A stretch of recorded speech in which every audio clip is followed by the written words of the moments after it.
الحمدللہ رب العالمین والصلاة والسلام علی سید المرسلین اما بعد فاعوذ باللہ من الشیطان الرجیم بسم اللہ الرحمن الرحیم الصلاة والسلام علیک یا رسول اللہ وعلی آلک واصحابک یا حبیب اللہ الصلاة والسلام علیک یا نبی اللہ وعلی آلک واصحابک یا نور اللہ۔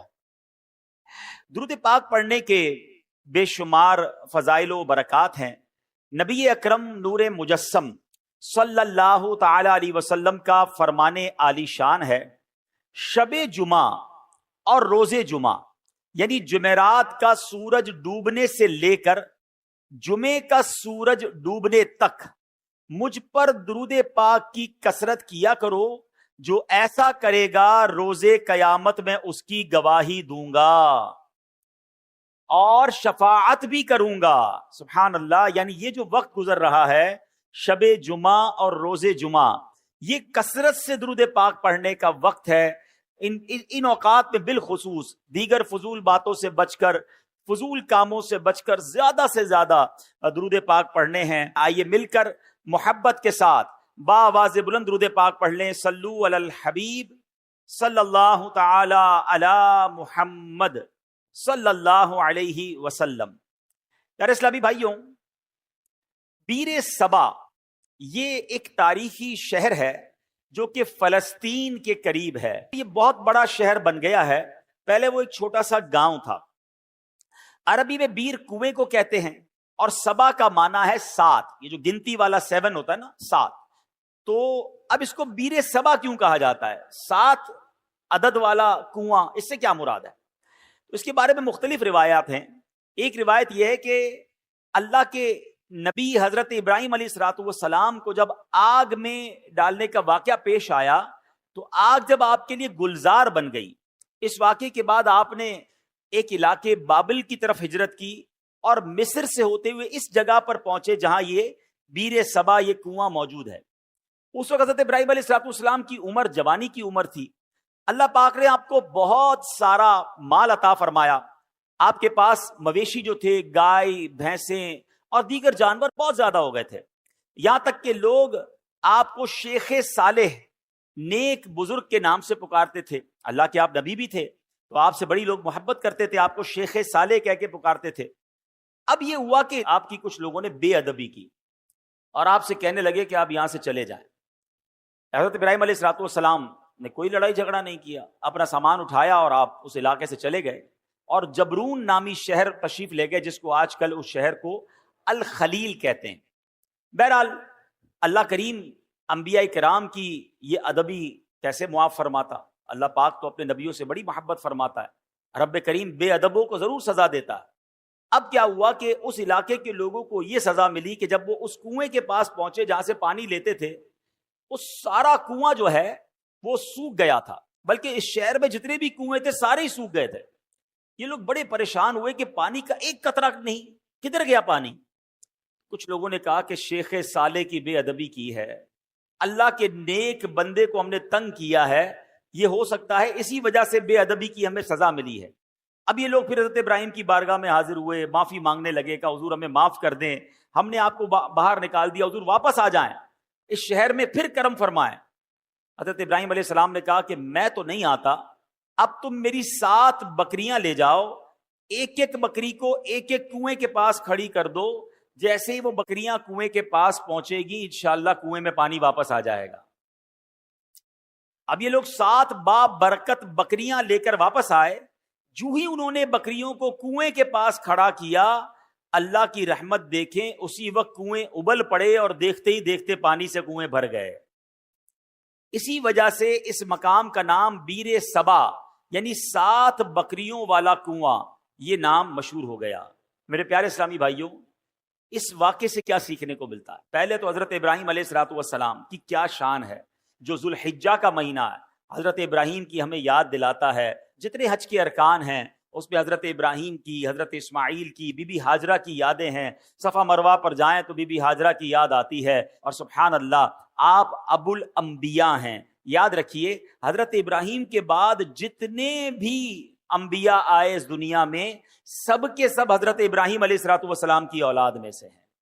حضرت ابراہیم کا مقام سرکار دو عالم صلی اللہ تعالی علیہ وسلم کے بعد کائنات میں سب سے افضل اگر کوئی ہستی ہے تو وہ حضرت ابراہیم علیہ الصلوۃ والسلام ہیں. اور سبحان اللہ، حضرت ابراہیم کی جہاں اور بہت ساری برکتیں ہیں، آپ کی ایک اور شان یہ بھی ہے کہ آپ کا جو چہرہ انور ہے وہ سرکار دو عالم علیہ الصلوۃ والسلام سے بڑی مشابہت رکھتا تھا. میرے آقا علیہ الصلوۃ والسلام فرماتے جس کو ابراہیم کو دیکھنا ہو وہ مجھے دیکھ لے. ہیں نبی پاک کے چہرہ انور سے حضرت ابراہیم علیہ الصلوۃ والسلام کا چہرہ بڑا ملتا. تو سبحان اللہ، ایک تو ان کا مرتبہ اتنا بڑا.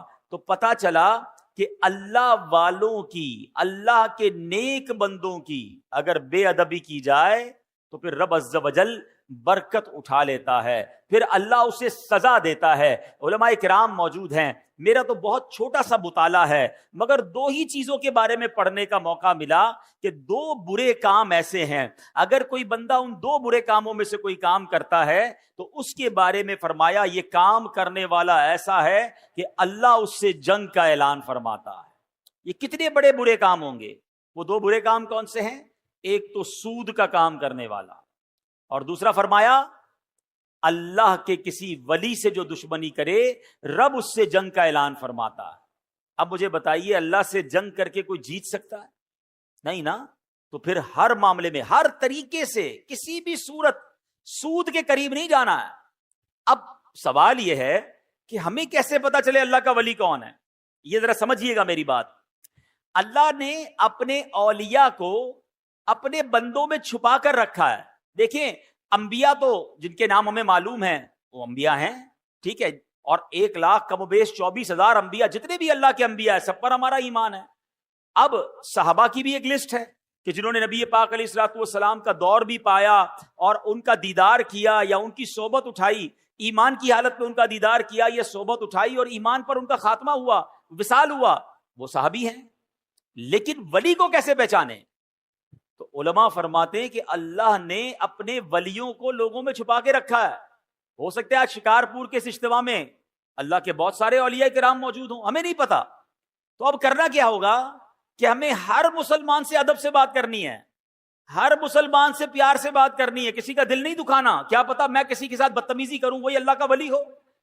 اور ویسے ہر مسلمان کے ساتھ بدتمیزی سے بچنا ہے، ادب تو سب کا کرنا ہے، لیکن اللہ کے ولی کے ساتھ تو بیڑا غرق ہو جائے گا نا.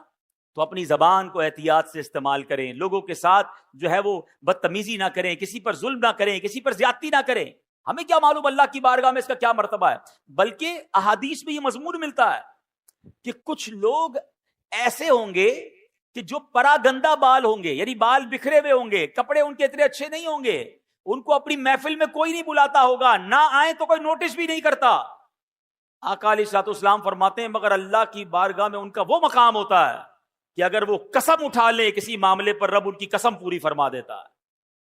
ہم تو عام طور پہ لوگوں سے ملتے بھی ان کے لباس کو دیکھ کر، ہاں یار یہ ذرا رکھ رکھاؤ والا ہے، اس سے ملنا ہے، اس کو ساتھ بٹھانا ہے. نہیں یار اس کے کپڑے میلے ہیں، یہ تو دکھنے میں بڑا غریب لگتا ہے، ٹوٹی ہوئی چپل پہن کر آیا ہے، اس کو کہاں اپنے قریب آنے دوں، اس کے کپڑوں سے بو آ رہی ہے.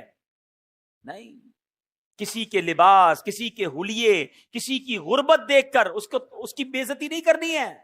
سب کے ساتھ پیار سے پیش آئے. ہمیں نہیں پتا اگر وہ اللہ کا ولی ہوا اور کسی معاملے میں ہم سے ناراض ہو گیا نا تو چلتی گاڑی رک جانی ہے، سارے بنے کام بگڑ جانے، کیونکہ رب کا ولی ہے، رب کا دوست ہے.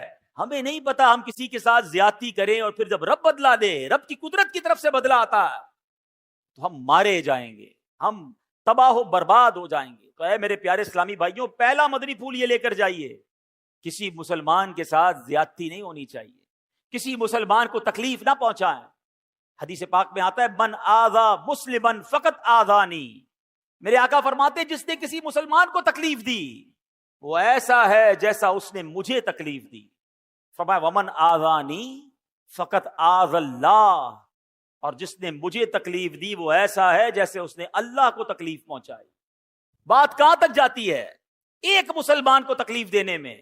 اب وہ سوچے جو مسلمانوں کو گالیاں دیتے ہیں، وہ سوچے جو مسلمانوں کا مال دباتے ہیں، وہ سوچے جو چوریاں کرتے ہیں، جو زمین پر قبضہ کر لیتے ہیں، جو یتیم بیواؤں کا بلکہ اپنی بہنوں کا ورثہ دبا لیتے ہیں، وہ کیا جواب دیں گے اللہ کی بارگاہ میں؟ کیسے جواب دیں گے؟ تو کبھی کسی کو ہماری طرف سے تکلیف نہ ہو، اس بات کا خیال رکھیں۔ پھر اس واقعے سے ایک اور بات سیکھنے کو کیا ملی؟ سبحان اللہ، کہ تبرکات کی کیا ویلیو ہے۔ حضرت ابراہیم خود نہیں گئے، آپ نے 7 بکریاں بھیج دیں، اور جب وہ 7 بکریاں جاتی ہیں اس کی برکت سے سبحان اللہ ان کنووں میں پانی آ جاتا ہے۔ تو پتہ یہ چلا کہ اللہ کے جو اولیاء ہوتے ہیں، رب کے قریب جو لوگ ہوتے ہیں، ان کے قرب والی تبرک والی چیزوں میں بھی بڑی برکت ہوتی ہے۔ ان تبرکات کی برکات سے مشکلات ٹل جاتی ہیں، پریشانیاں حل ہوتی ہیں، دلوں کو سکون ملتا ہے، بیماریاں دور ہوتی ہیں۔ ارے جناب، لوگ کہتے تبرک کی کوئی ریفرنس دیجئے، تبرک کیسے ہو گیا اور تبرک کا کیا جناب کوئی حقیقت ہے؟ ارے آپ نے اگر قرآن پڑھا ہوتا تو یہ سوال کبھی ذہن میں پیدا نہ ہوتا۔ پڑھیے سورہ یوسف، پڑھیے اس کی تفسیر۔ حضرت یعقوب علیہ السلام جب حضرت یوسف کی یاد میں آنسو بہاتے تھے، آپ کی بینائی کا ضعف بڑھ گیا، بینائی کمزور ہو گئی۔ بہت طویل واقعہ ہے۔ حضرت یوسف کو جب پتا چلا، جب آپ مصر کے بادشاہ بن چکے تھے، اللہ اکبر، حضرت یوسف بھی اللہ کے نبی ہیں، ذرا غور سے بات سنیے گا، حضرت یعقوب بھی اللہ کے نبی ہیں، یہ دونوں نبی اللہ سے یقیناً دعا کر سکتے ہیں، مگر حضرت یوسف اپنے بھائی کو کہتے ہیں ایسا کرو، میرا یہ قمیص جو ہے لے جاؤ میرے والد کے پاس، ان کی آنکھوں پر رکھ دینا، اللہ اس کی برکت سے ان کی بینائی کا ضعف دور کر دے گا۔ اور یہ واقعہ قرآن میں بیان ہو رہا ہے۔ اگر تبرک کی ویلیو نہ ہوتی تو حضرت یوسف دعا فرماتے، یقیناً اللہ کے نبی ہیں، وہ دعا فرماتے، اللہ ضرور دعا کرم فرماتا، مگر سبحان اللہ، یہ قرآن کا واقعہ بتا رہا ہے کہ اللہ والوں کی نسبت رکھنے والی چیز میں اللہ کریم نے اپنی رحمتوں سے برکت ڈالی ہے۔ تو تبرک کی اہمیت سمجھیے، اور اللہ والوں کا اگر کوئی تبرک مل جائے تو اس کا ادب کرنا چاہیے۔ ایک جملہ یاد کر لیجئے، با ادب با نصیب، اور بے ادب بد نصیب۔ جو ادب نہیں کرتا اس کو برکتیں نہیں ملتی۔ سبحان اللہ، حضرت ابراہیم کی بات چل رہی ہے، قرآن مجید فرقان حمید میں تبرکات کی بات ہو رہی ہے نا۔ آؤ ایک اور تبرک کے بارے میں بتاتا ہوں جس کا ذکر قرآن میں موجود ہے، اور جس تبرک کو دیکھنے کی بلکہ اس کے قریب نماز پڑھنے کی ہر مسلمان کے دل میں آرزو ہوتی ہے۔ اور وہ کون سا تبرک ہے؟ اللہ قرآن میں فرماتا ہے وَاتَّخِذُوا مِن مَّقَامِ إِبْرَاهِيمَ مُصَلًّى، اور اے مسلمانوں تم ابراہیم کے کھڑے ہونے کی جگہ کو نماز کا مقام بناؤ۔ مقام ابراہیم کیا ہے؟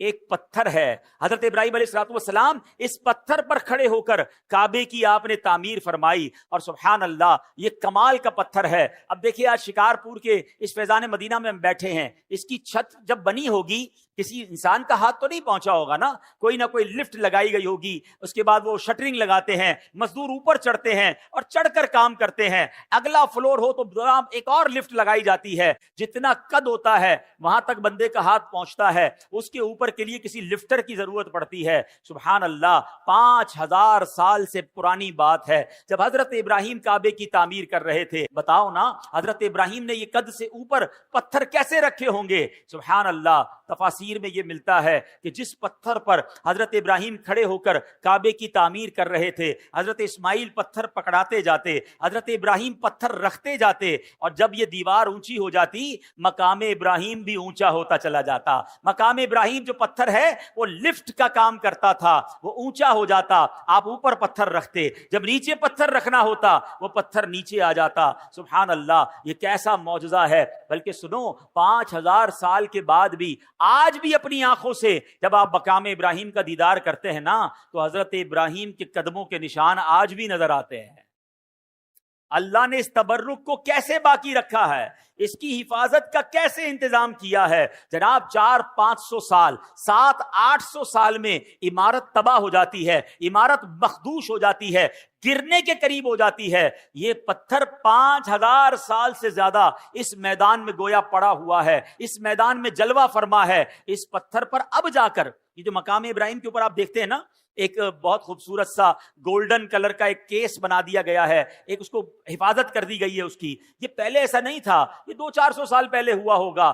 ہزاروں سال سے کھلے میدان میں یہ پتھر موجود ہے، ہزاروں بارشیں گزری، ہزاروں آندھیاں گزری، موسم آگے پیچھے ہوئے، مگر اس پتھر پر آج بھی حضرت ابراہیم کے قدموں کے نشان موجود ہیں. یہ کیسا معجزہ ہے کہ ہم اپنی آنکھوں سے دیکھ رہے ہیں. اب ذرا آگے چلیے, اب ذرا بتائیے, قرآن کہتا ہے اس مبارک پتھر کو مصلی بنایا جائے, مصلی بنانے کا حکم دیا. اس کا مطلب کیا ہوا کہ کعبے کے سامنے ایسی جگہ کھڑے ہو کر نماز پڑھو کہ مقام ابراہیم تمہارے اور کعبے کے درمیان میں آئے. یعنی جو طواف کے بعد جو نوافل پڑھے جاتے ہیں, جو جس کو واجب الطواف کہا جاتا ہے, وہ اس جگہ کھڑے ہو کر پڑھنا مستحب ہے. حضرت عبداللہ بن عمرو بن عاص فرماتے ہیں رحمت اللہ تعالی علیہ, خیر المسجد خلف المقامی وعن یمین الامام, یعنی پوری زمین میں سجدہ کرنے کے لیے دو جگہ بہترین ہیں. نمبر 1 مقام ابراہیم کے پیچھے, اور نمبر 2 ہم جب بھی نماز جماعت سے پڑھیں تو امام صاحب کی سیدھی جانب. سبحان اللہ, یہ بھی پتا چلا کہ جب جب جماعت میں نماز پڑھنے کا موقع ملے, اللہ کرے با جماعت نماز ہم پڑھنے والے بن جائیں. پھر پہلی صف میں جا کر نماز ادا کیا کریں, اور کوشش کریں پہلی صف میں جو مؤذن صاحب کے ساتھ پہ رائٹ سائڈ کی جو جگہ ہے, اللہ کرے وہ مل جائے. فرمائے یہ بہترین جگہ ہے. تو سبحان اللہ, مقام ابراہیم کے پیچھے نماز پڑھنا ہے. اب ایک اور ذرا تھوڑا سا باریک سا مسئلہ سمجھ لو, انشاءاللہ عشق رسول میں اور اضافہ ہو جائے گا. اب ذرا سمجھیے گا, مقام ابراہیم کیا ہے؟ ایک پتھر ہے. ہاں یہ جنتی پتھر ہے, بڑا مقدس پتھر ہے, لیکن عین نماز میں اس پتھر کی تعظیم کرنے, یعنی اسے مصلی بنانے کا حکم دیا. اب سوچنے کی بات ہے, علماء بیٹھے ہیں, کہ حالت نماز میں ایک پتھر کی تعظیم کرنے سے نماز میں کوئی نقص نہیں آتا ہے, نماز میں کوئی کمی نہیں آتی ہے, نماز ٹوٹتی نہیں ہے, بلکہ نماز مکمل رہتی ہے. بلکہ تو بھلا خود انبیاء کرام علیہ الصلوۃ والسلام, بلکہ نبیوں کے امام جناب رسول اللہ صلی اللہ تعالی علیہ وسلم کا اگر کسی کو نماز میں خیال آ جائے تو اس کی نماز میں کیسے خلل واقع ہوگا, اس کی نماز میں کیا کمی آ جائے گی. سبحان اللہ, سچ یہی ہے کہ حالت نماز میں نبی کی تعظیم کا خیال آنے سے نماز ٹوٹتی نہیں بلکہ کامل و اکمل ہو جاتی ہے. کسی عاشق نے کیا خوب کہا, کیا کرم کیا تیری یاد نے مجھے آ جگایا نماز میں, کیا کرم کیا تیری یاد نے مجھے آ جگایا میری نماز میں, میرے وہ بھی سجدے ادا ہوئے جو قضا ہوئے تھے نماز میں. اللہ اکبر, یعنی نبی پاک کی یاد اگر نماز میں آ جاتی ہے تو غفلت کی نیند اڑ جاتی ہے. اور سبحان اللہ, نماز کا تحفہ بھی تو نبی پاک نے ہی ہمیں دیا ہے, نماز کی تعلیم بھی نبی پاک علیہ الصلوۃ والسلام نے ہمیں دی ہے. تو سبحان اللہ, یہ ہے جناب تبرکات کی حیثیت اور تبرکات کی برکت. اللہ سے دعا کرتے ہیں رب کریم ہمیں مکہ پاک کی حاضری عطا فرمائے, حج کی سعادت نصیب فرمائے, مقام ابراہیم کا دیدار نصیب فرمائے, اور مقام ابراہیم کے پاس نماز ادا کرنا بھی نصیب فرمائے. ہاں ایک مسئلہ بتا دیتا ہوں, جب یہ فضیلت سنتے ہیں نا تو ہمارے کچھ حاجی صاحبان سمجھتے ہیں, چاہے وہ عمرے پر جائیں یا حج پہ جائیں, کہ جناب اب تو بالکل مقام ابراہیم کے پیچھے نماز پڑھیں گے تو نماز ہوگی, ورنہ نماز ہی نہیں ہوگی. تو اب اس کے لیے وہ جناب طواف روک کر 4-5 بندے ہاتھ باندھ لیتے ہیں کہ نہیں بھائی ادھر ہی نماز پڑھنی ہے. اب اس پہ ہزاروں لوگ گزر رہے ہوتے ہیں, اور اب ماشاءاللہ طواف میں تعداد بھی زیادہ ہوتی ہے. تو اگر مقام ابراہیم پر آپ کو جگہ نہ ملے تو حرم پاک میں جہاں بھی جگہ ملے آپ وہاں پر واجب الطواف جو ہے, جو نماز کے نوافل ہیں طواف کے, وہ ادا کر سکتے ہیں. وہ کہیں بھی ادا کر لیں, مقام ابراہیم پر جا کر ادا کرنا ضروری نہیں ہے. بہرحال میرے پیارے اسلامی بھائیوں, حضرت ابراہیم کا ذکر خیر ہو رہا ہے. ایک مرتبہ حضرت ابراہیم علیہ الصلوۃ والسلام سمندر کے کنارے سے گزر رہے تھے. آپ سبحان اللہ, آپ علیہ الصلوۃ والسلام نے دیکھا کہ ایک لاش پڑی ہوئی ہے. حالت یہ ہے کہ سمندر کی مچھلیاں بھی اسے نوچ رہی ہیں اور پرندے بھی اس کا گوشت کھا رہے ہیں. یہ دیکھ کر حضرت ابراہیم علیہ الصلوۃ والسلام کو بڑی حیرت ہوئی. ویسے حضرت ابراہیم علیہ الصلوۃ والسلام کا ایمان اور یقین کتنا پختہ تھا, اس پر تو کوئی کلام نہیں ہو سکتا. آپ جیسا کامل ایمان والا کون ہو سکتا ہے. یہ تو صرف ایک حیرانی تھی کہ یہ لاش جب کئی سارے ٹکڑوں میں بٹ گئی ہے, اس کا کچھ گوشت مچھلیوں کے پیٹ میں چلا گیا ہے, کچھ پرندوں کے پیٹ میں چلا گیا ہے, کچھ پانی میں لگ کر گل گیا ہے. ایک لاش کے اتنے سارے ٹکڑے بٹ گئے ہیں, قیامت آنے میں ابھی صدیاں باقی ہیں. حیرت کی بات یہ کہ اللہ کیسے قیامت کے دن مردوں کو زندہ کرے گا اور یہ سارا گوشت جو اس کا ہے اس کے جسم پر واپس آ جائے گا. سبحان اللہ, آپ نے رب کریم کی بارگاہ میں سوال کیا, رب ارنی کیف تحیی الموتى, اے میرے رب تو مجھے دکھا دے کہ تو مردوں کو کس طرح زندہ فرمائے گا. اللہ اکبر. اب آپ کا ایمان تو مضبوط ہے مگر آنکھوں سے دیکھنا چاہتے ہیں. اس پر کوئی اعتراض کر سکتا تھا کہ شاید حضرت ابراہیم کو کوئی شک تھا, لہذا اللہ پاک نے حضرت ابراہیم علیہ الصلوۃ والسلام کی زبانی ہی جواب دلوایا. ارشاد ہوا اولم تؤمن، کیا تجھے یقین نہیں؟ حضرت ابراہیم نے عرض کیا بلا ولکن لیطمئن قلبی، یقین کیوں نہیں مگر یہ چاہتا ہوں کہ میرے دل کو قرار آ جائے، اپنی آنکھوں سے دیکھنا چاہتا ہوں مولا تیری قدرت کیسی ہے. سبحان اللہ، میں دیکھنا چاہتا ہوں، مجھے علم الیقین حاصل ہے، مجھے عین الیقین یعنی آنکھوں سے دیکھ کر مزید پکا یقین حاصل کرنا چاہتا ہوں. سبحان اللہ، رب کریم نے کیا حکم دیا، رب کریم نے یہ خواہش کیسے پوری فرمائی. فرمایا ابراہیم 4 پرندوں کو لو، ان چاروں پرندوں کو اپنے ساتھ کچھ ہلا بھی لو، اب ان چاروں پرندوں کو ذبح کرو اور ان سب کا قیمہ بنا کر چاروں کو ایک دوسرے کے ساتھ ملا لو اور ان چاروں ٹکڑوں کو مختلف جگہوں پر رکھ کر انہیں پکارو اللہ اکبر. حضرت ابراہیم نے کیا کیا، 4 پرندے لیے، ایک مور لیا، ایک مرغ، ایک کبوتر اور ایک گدھ، یہ ایک روایت میں کوا، یہ 4 پرندے لیے، ان کو جناب ذبح کیا گیا. ان چاروں کے سر حضرت ابراہیم نے اپنے پاس رکھ لیے اور ان کا قیمہ بنایا، قیمہ بنا کر 4 پہاڑوں پر الگ الگ رکھ دیا. کتنا مکسچر ہو چکا ہے.